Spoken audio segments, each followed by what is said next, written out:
ഡോക്ടറെ, എനിക്കിവിടെ ഒരു മുഴ പോലെ ഇരിക്കുക, കുറച്ച് വേദനയുണ്ട്. നിനക്ക് പനിയോ ചുമയോ ജലദോഷം എന്തെങ്കിലും ഉണ്ടായിരുന്നോ? ഇല്ല. പല്ല് വേദനയോ? അതുമില്ല ഡോക്ടർ. നിന്റെ തലയിൽ താരനോ പേനോ അങ്ങനെ എന്തെങ്കിലും ഉണ്ടോ? ആ, കുറച്ച് താരനും വേനൊക്കെ ഉണ്ട്. നിനക്കിത് എന്തായിട്ടാ തോന്നുന്നേ?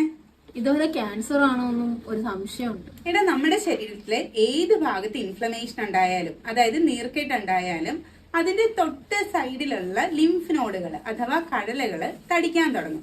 അത് നമ്മുടെ രോഗപ്രതിരോധ ശേഷിയുടെ ഭാഗമായിട്ടാണ്. നിന്റെ തലയിൽ താരന് പെയിനൊക്കെ ഉണ്ടാവുമ്പോൾ നമ്മുടെ ശരീരത്തിലെ ഒരു ഇൻഫെക്ഷൻ അല്ലെ ഇൻഫ്ലമേഷൻ ആയിട്ടാണ് ശരീരം കൺസിഡർ ചെയ്യുക. അപ്പൊ അവരെ അവിടെ നിന്ന് ഓടിക്കാനുള്ള തട്ടപ്പാടുകളിൽ നമ്മുടെ ശരീരം തന്നെ അതിന്റെ പ്രതിരോധത്തിന്റെ ഭാഗമായിട്ടാണ് അതിനോട് തൊട്ടടുത്ത് കിടക്കുന്ന കടലകൾ തടിക്കുക.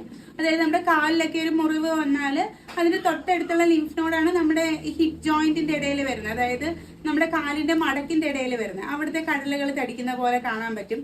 അല്ലെ പല്ല് വേദന, അല്ലെ മുഖക്കുരു, അല്ലെങ്കിൽ തൊണ്ടവേദനയൊക്കെ വരുമ്പോൾ കഴുത്തിന്റെ സൈഡിലെ കടലകൾ തടിക്കാൻ തുടങ്ങും. ചെവിയിൽ ഇൻഫെക്ഷൻ വന്നാൽ കഴുത്തിൽ അല്ലെങ്കിൽ ചെവിയുടെ പുറകിലുള്ള കടലകളൊക്കെ തടിക്കും. അതേപോലെ തന്നെ താരനും പെയിനും ഒക്കെ ഉണ്ടാവുമ്പോൾ അതിന്റെ തൊട്ടടുത്തുള്ള കടലകളൊന്ന് തടിക്കുകയൊക്കെ ചെയ്യും. അതൊക്കെ ഇന്ന് പെയിനൊക്കെ ഇന്ന് കോതിക്കൊന്ന് താരനൊക്കെ ഇന്ന് ക്ലിയർ ആക്കി നോക്ക്. ഈ കടലയും തനിയും അങ്ങ് ആബ്സെന്റ് ആവുന്നതായിട്ട് കാണാൻ പറ്റും. പിന്നെ ചെറിയ കുഞ്ഞു മക്കൾക്കൊക്കെ നല്ല മെലിഞ്ഞിരിക്കുന്ന ആളുകൾക്കൊക്കെ പെട്ടെന്ന് ഈ ലിംഫ് നോഡുകൾ കാണാൻ പറ്റും. ഇനി ഇവയെ എല്ലാത്തിനെയും നിസാരക്കാരന്മാരായിട്ട് കാണണ്ട.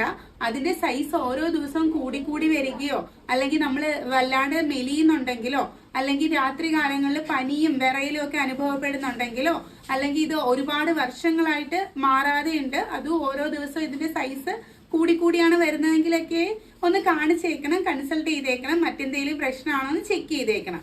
അതല്ല ഇതുപോലെ ചെറുതായിട്ട് വലുതാവും പിന്നെ അങ്ങ് പോകും, എന്തെങ്കിലും ഇൻഫെക്ഷൻ ഉണ്ടാകുമ്പോൾ, അല്ലെ തൊണ്ടവേദനയോ പനിയോ ഒക്കെ വരുമ്പോൾ, അല്ലെ പല്ലുവേദന വരുമ്പോൾ ഒക്കെ കൂടുകയും പിന്നെ അങ്ങ് മാറുകയും ചെയ്യുന്ന കടലുകളെ പേടിക്കണ്ട കേട്ടോ.